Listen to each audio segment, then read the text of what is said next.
especially when you're trying to save babies. You don't want to go back and say, I don't know where the baby is, because somebody who put up that access point labeled it wrong. Oh my God. Oh my God.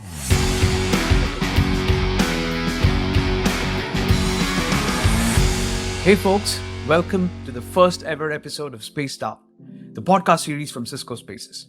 My name is Vivek Menon and I'm going to be your host for this first ever episode.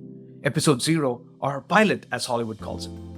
Now, our goal with this podcast series is to bring you behind the scenes, authentic content from designers, engineers, and product managers, the visionaries and brains behind this awesome technology that's turning your buildings into smart spaces. In this episode, I'm going to introduce you to two such individuals, Jake Fussell and Bharath Jayaram, who are part of this team launching this new feature within Cisco Spaces called AP Autolocate. AP Autolocate is all set to change the lives of network IT professionals worldwide. Now, they can go into Cisco Spaces and automatically place access points on a map without having to send people into the buildings and manually find where these APs are placed. It's a game-changing technology, so without much ado, let's get started with the first ever episode of Spaced Out. If you like this series, make sure you give us a feedback, send us a direct message, leave comments so that our team is inspired to create more such content. Time to space out. So welcome to Spaced Out. We're calling it Spaced Out. You guys know that we're calling it Spaced Out, right? Oh yeah, I heard about it recently, but yeah. Yeah. Spaced Out is a nice name. We're here to talk more about Cisco Spaces, and I heard you guys have something new to launch. Is that true? I heard that too. What Jake? is it? Jake? Is there something that you want to tell us? Yeah, we've been working on this super cool feature for quite a while now. I mean, so AP auto location, I'm sure hopefully folks out there have heard about it. If not, here we go. So something we've been trying to tackle for a while, something I would say it's when you see it working, it looks simpler, way simpler than it is, or else this would have been tackled many years ago, because the pain of placing APs and building maps has been there for my entire existence at Cisco, that's for sure. And we hadn't solved it yet, but now we have. So A little sparrow tells me, Jake, that this is probably one of the most significant features that we have launched for IT teams in a long time. Is that a good summary of what you're going to talk to us about? yeah, for sure. At least from my perspective, I would say that's for sure true. Right. There's lots of things that are painful in IT. That's for I would say. Yeah, I mean, there's lots of things. This is up there with, at least in my opinion, having done this a bunch myself. I mean, it's up there with being as one of the most painful things. Like, I know Bharath has a not a PhD, but an MS in wireless, and I'm sure you could. Jake's been the man in the arena, right? I mean, he's sort of seen deployments, seen networks being set up, and the problems that come with it, the scale issues, the complexity. But I'm really the outsider, because I come from a startup SaaS sort of a background, and what kind of irks me a little bit about big companies in general are the acronyms we use. So when we call something AP Autolocate, that could be a person, that could be a thing, that could be an alien, right? I mean, as far as I'm concerned. So tell me, what is AP? Is it a guy? Is it someone that we should know? What is AP, Bharath? Do you want to? In a nutshell, what I feel an AP is an acronym for access point.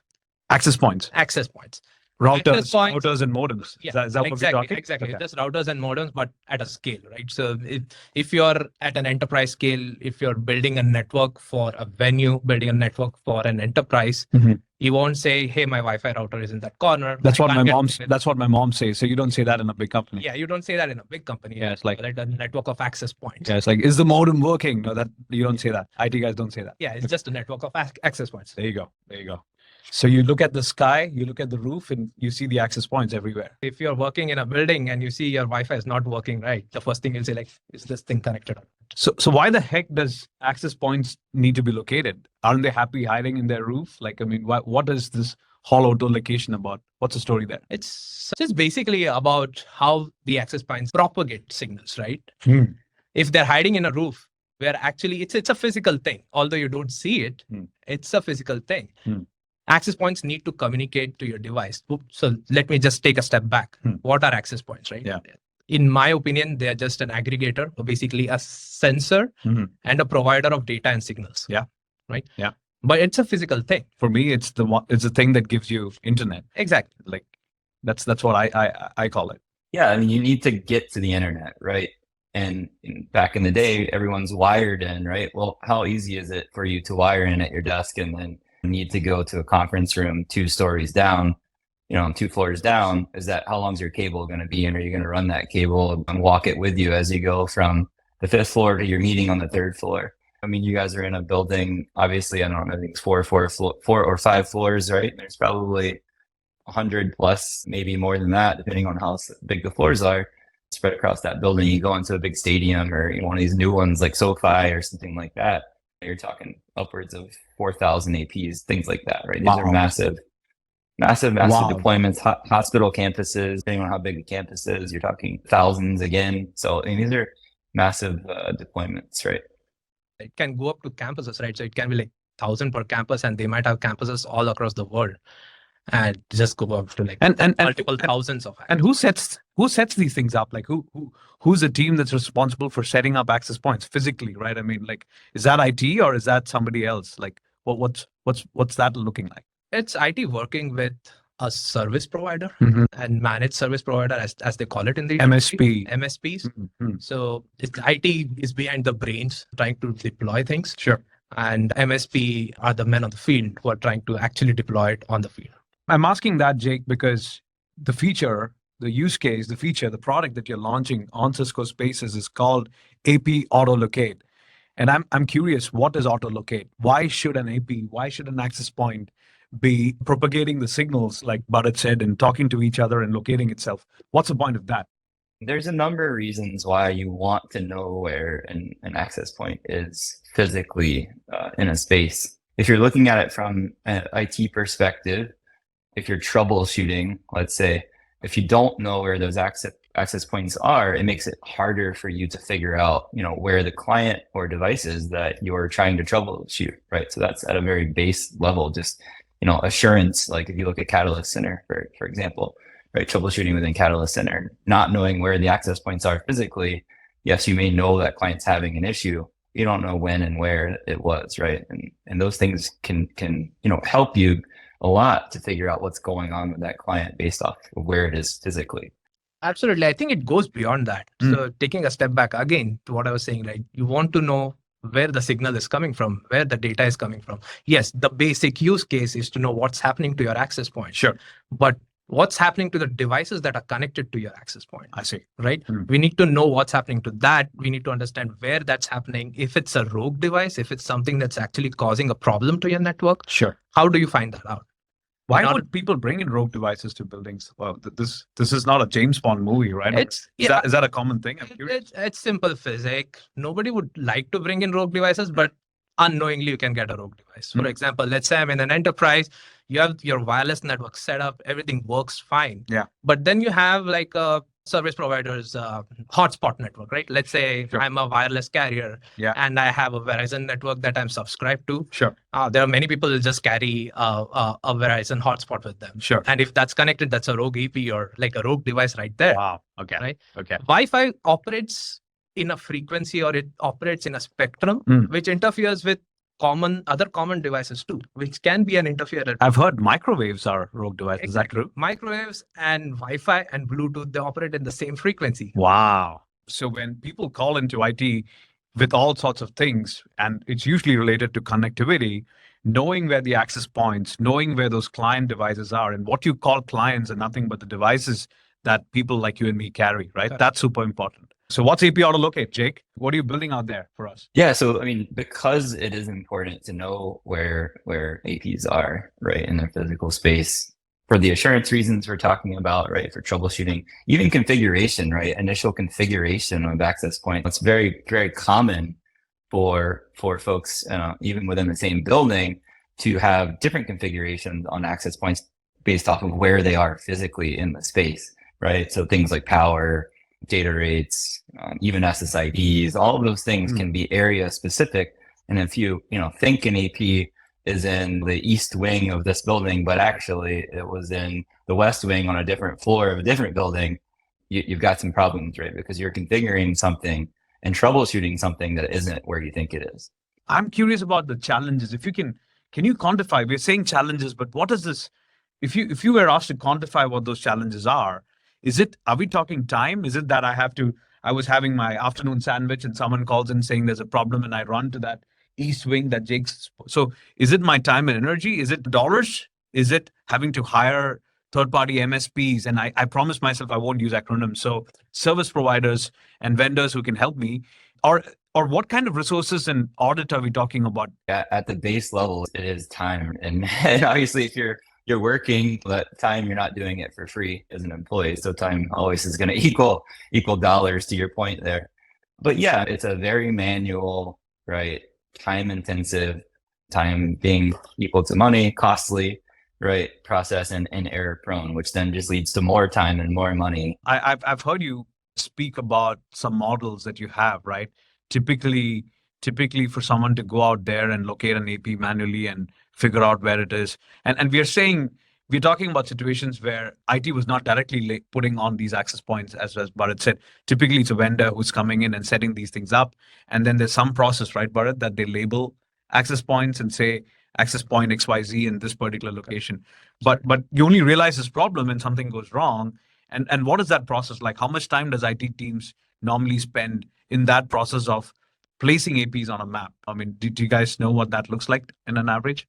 Yeah, I mean, we've done some surveys. We try to understand how much time it takes. So approximately. So this is after you've actually installed your access points. Sure.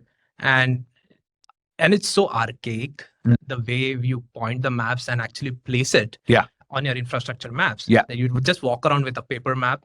It's a paper map? Yeah, it's a paper map, or you walk around with a tool, just look upstairs to the ceiling, find a reference point, get a laser pointer, measure the distance, and then drag and drop the access point on that tool. Do you have some numbers? Have you heard from some customers about what this means from a dollar perspective?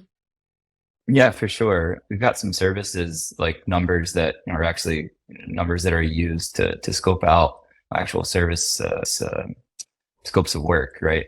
But back to the time, we know that some services quotes, they quote just for the act of placing the AP, meaning you're in a system like Catalyst Center, right? And you're going and finding that access point, right? In there, and you're grabbing it and you're placing it on the map and continuing to do that. You're looking on average somewhere like 5 to 7 minutes, right?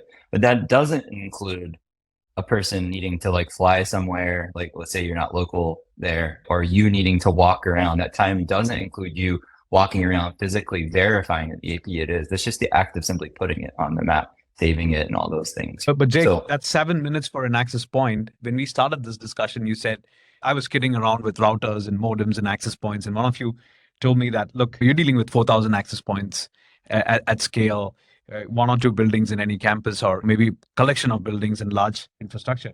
So 1,000 APs is then what, 7,000 minutes? 4,000 APs is what, 28,000 minutes? That's crazy. It's why we often see people don't do it, or they don't do it well, right? It's not like their fault necessarily. It's just a painful manual process, right? Well, that's so nicely said. So basically what you're saying is if you want to make your building smart, the foundation is access points. And you cannot let a manual, archaic, error-prone process hinder that journey, right? I mean, and that's really how we've all operated in the past. That's true about everything in life. Especially when you're trying to save babies. Especially when you're trying to save babies. You don't want to go back and say, I don't know where the baby is, because somebody who put up that access point labeled it wrong. Oh my God. Oh my God. We're logged into a Spaces a dashboard here. We'll go to the feature. We already have the things that Bharath has been talking about, but we can take a look at those really quick just for everyone. As you can see, we've got, these are the 2 controllers. And this is actually live building on our Cisco San Jose campus. This is building 17 that we're taking a look at. So those are those components that Bharath was talking about. So let's go to the feature, right, under setup and device placement. So we look here, I'll first step into what data do we need in the cloud in order to be able to do this, right? So if we look at this thing that you see called AnyLocate measurement data, you see some stuff here, right? So what we have is this capability for the access points to go off and talk to one another over the air. And it's called ranging. And so they're running a process called find time measurement over the air between each other. And really all they're trying to do is figure out where they are in relation to each other. right? And so we're doing that, from the cloud, so triggered from Hold on. spaces. So what you're saying is the APs talk to each other, Jake and Bharath? Is that what you're saying? It's just like kids playing Marco Polo. Marco Polo. I love that. Like just APs playing Marco Polo between each other. Yeah. So they are all time synchronized. Yes. And there'll be one AP saying, "Hey, Marco Polo," and everyone knows where the AP is in relation to each other. Yes. So in other terms, in physical terms, it's just using your speed of light. It knows the time difference. Speed of light. Speed of light, time difference. Now you're getting And basic arithmetic, you'll get distance. Right. And that's how we calculate the location of the APs relative to each other. As you saw a second ago, we were talking about a real building here, San Jose, 3rd floor. The first thing you see, right, to Bharath's point earlier, is you got this cool looking map, right? So traditional kind of network map, they definitely serve their purpose, right? No question about that. They're often easy to get, right? Like, so if you don't feel like going and bugging the facilities people or the WPR folks for a CAD file, yeah, it's easy to go even walk around your building and take your phone and take a picture of the map that sits outside of the elevator, right? But the fire exit maps. Yep. Yeah, that's right. It happens, right? And so you got these flat maps, JPEG, PNG. There's not a lot of data. There's no richness inside of the maps of things that we can use, right? So why is it cool that we have this map that you see here? Outside of it just looking cool, which it does, there's a lot of other things that are important that happened already in order to see this map, right? So we take in a CAD file. We auto process it, right? It's auto oriented on a world map, as you see here, right? It's auto scaled. So instead of you needing to go into a platform and take a JPEG or a PNG and go figure out, well, the distance of this wall is 10 feet. I need to scale my map file now. I go back into my map and I scale it to make sure, right? It's not on a world map. If you need GPS information on the map, you have to then go place GPS markers manually on each floor, at least 3 or 4 per floor. So you can see like these things not only take even more time, they're also error prone. So the more error you introduce into the system, starting with the map and then the APs, the more error you're going to have as you get to things like trying to locate a client, right? So Jake, you're basically democratizing this, right? Because not everyone's going to sit with APs that are GPS enabled. I mean, some customers who are probably buying the latest and greatest might get there. The others might have existing deployed areas, floors, buildings where they might have a few that are GPS enabled. So this sort of backward compatibility that you're making happen makes it really accessible for all customers everywhere in the world. Is that a fair statement to make? Yeah, we didn't show the non-GPS flow here, but again, back to the setup guide, there is a video dedicated just to the non-GPS scenario. And what you'll see is that the cool thing is that when you run that ranging process, right, the relationship of the APs to one another doesn't change, right? That relationship is the relationship. It's almost like if you look up on the sky at night, right? We call it it's a constellation, right? And the relationship of those stars to each other is the relationship of the stars to each other, right? And so that's the same case even when we don't have GPS, right? And so what we do is we provide you that constellation, right? Even though we may not know exactly where anchors are because we don't have that GPS capability on top of the map, we give you the constellation and that relationship stays the same. And you just have to adjust the constellation of APs over top of the map. Are there any caveats and disclaimers that our customers should know about before they start using this? Is there a prerequisite? You did cover prerequisite before, but is there some high level caveats that they should know about as they look at this? Yeah, just talking through it, you'll need an updated controller code. So anyone who's working with wireless LAN controllers would know this. So you'd need a release of 17.12.1. I think we have 12.2 as well, which is recommended. So that is one of the caveats or one of the updates that would be required in order to run this. Sure. Obviously, you'll need a CAD file to create your maps. 9100 access points, specifically 9130s and above. Are something that are supported currently. Sure. And the other access points are still under consideration. So these are something that we are starting off with, but obviously there might be some updates in upcoming months. If this takes away the need for site surveys, is this complementary to existing site survey processes, or does it completely eliminate the need to do site survey? What's your comment on that? Yeah, I'll do a quick one, Bharath, and then at least from an RF perspective, we're definitely not trying to to say you don't need an RF site survey, right? Because that's typically more focused at what is the propagation of Wi-Fi in my physical space, right? And what are, when I see those things, right, what are the adjustments I can make to make it better from a power perspective, a data rate perspective, where are the APs physically installed perspective, things like that, right? So it's more focused on the RF side and tuning, things like that. Definitely not trying to replace that at all. So got it. One more follow-up question to you. Like everything that's launched today in 2024 has an AI to it. Even things that are probably remotely far away from AI are called AI because that's the thing that sells today. I'm curious why we are not calling it AI. If I break this down, and again, I'm not your RFID scientist, I'm just the man on the road, passionate about this topic and passionate about making buildings smart. But the way I understood this, the machine's learning. The machine is continuously learning. And to your point earlier, Bharath, that's crazy amount of data hitting our cloud through clusters and neighborhood access points and crunching this. And the recalibration process that Jake showed again was an example of how the machine's continuously learning. And he did mention this before. Depending on if the access points come with GPS and not, in the background, we're always learning their locations and stuff. So, are there legitimate AI components built into this? What's your take on it? I definitely think so. I just didn't want to overuse and abuse that word. Obviously, you're right about classification, learning of data. That's what is being actually done here in order to classify the location, crunch that data.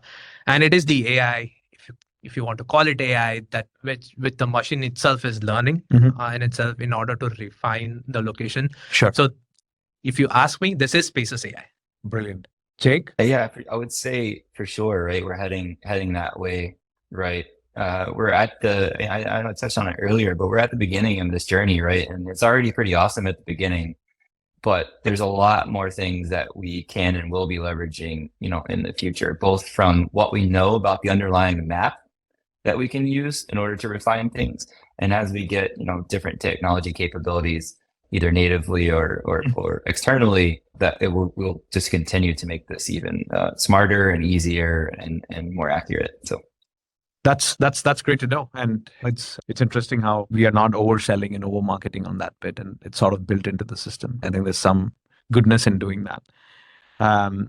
Curious about the availability. So you guys are on the road, you guys are talking to customers. So is this something that our customers can start using soon?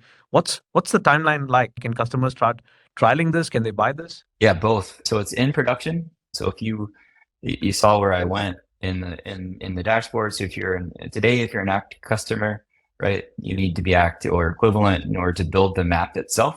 We're already got some things in flight to be able to extend the feature outside of ACT as well. But if you're an ACT customer today, you can go in and run it right now.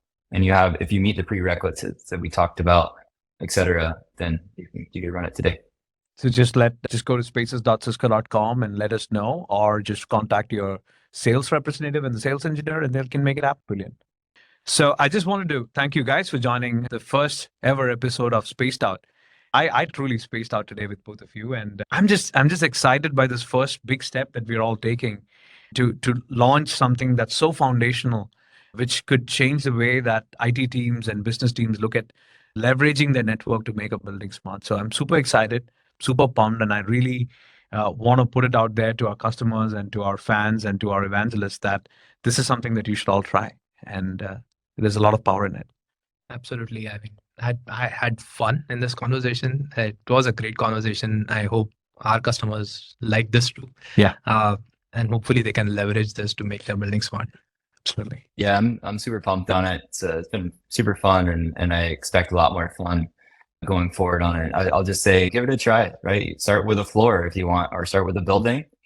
Give it a try, and even better than giving it a try, let us know what you think. I mean, we want to make the product useful or the feature useful for you, right? And so we can do that even better if you give us feedback. Absolutely. We love those feedbacks. Keep coming back to spaces.cisco.com to make sure that you follow us on LinkedIn. We have a YouTube channel where we're going to put this. Just let us know if this content is useful, because if it is, we will produce more. And just keep coming, guys, and telling us what you think about the feature and think about our product. And we're always hearing. Thank you.